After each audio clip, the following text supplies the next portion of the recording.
If you are hyped on iPad beat making and considering to purchase your first iPad or upgrade to a new one, you need to hold up the gas. I don't think they're worth your money. Let me show you my experience. Hey, welcome to this episode of Gas Therapy. I'm Michael. I share my knowledge of musical gear solutions which are cheaper and better in my opinion. And most of the time, I share free stuffs. Make sure you subscribe to my channel so you wouldn't miss my future updates. I have many iPads. The one I use the most is the 9.7-inch iPad Pro from 2017. It's the most powerful one I own right now. It served me for quite a few years, but it struggles a lot. The storage of this iPad gets full really quickly. If you make music on an iPad, then you would probably download many synth apps and audio plugins. They will eat up your storage easily, especially with those DAWs. Don't even think about using sample-based instruments like this sampler. 100 gigabytes means nothing.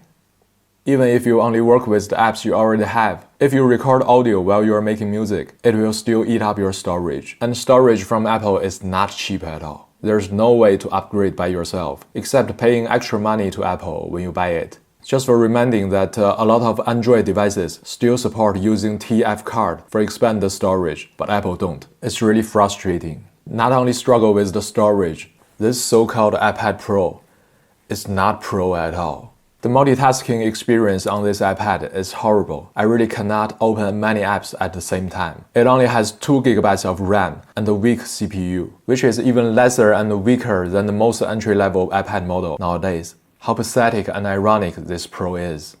You might say, sounds like the entry-level iPad is pretty great. You can just buy that one with storage maximized.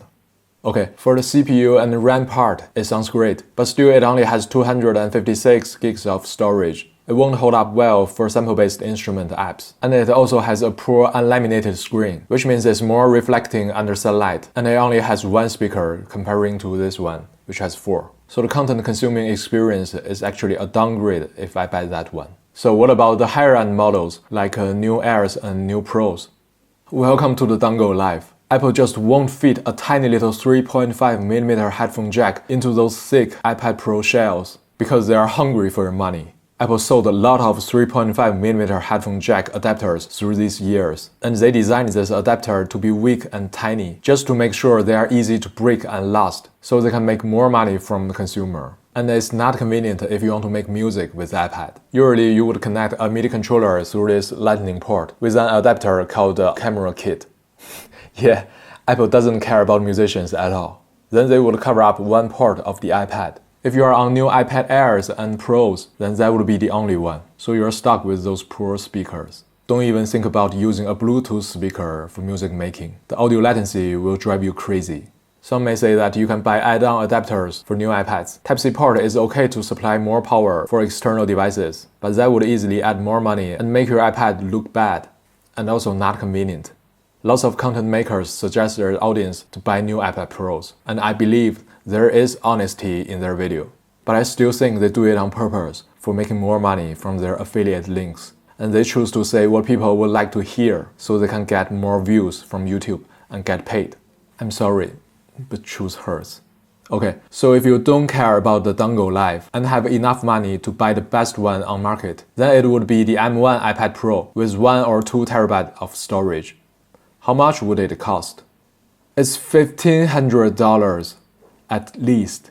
Okay, listen up. For $1,500, I would rather buy a cheap electric guitar for $200, and an electric bass for another $2, and an audio interface for $100, and another one for a microphone, and a decent Windows laptop for, say, $700. And you still have $200 left, and I would spend the last $200 for a 2 terabyte SSD storage for the laptop. Yes, 2 terabytes of storage only cost $200 outside of Apple's website. It will definitely serve me a few years more. And with a laptop, you don't even need to spend extra money for the fancy Apple keyboard. Just for reminding that I own this magnet keyboard since day one. And after 5 years, it doesn't work anymore. You can see the skins are peeling off here, and the connection became not stable anymore. It is convenient when it's working, but it doesn't last long. You see, this is how Apple makes money. They can even shorten your iPhone's battery life on purpose, and this is not a secret. Apple just wants your money. You may ask, hey Michael, since you don't like what Apple did, why don't you just quit using Apple stuff? Instead, you're still using MacBook, iPad, even put some effort making this video complaining Apple stuff.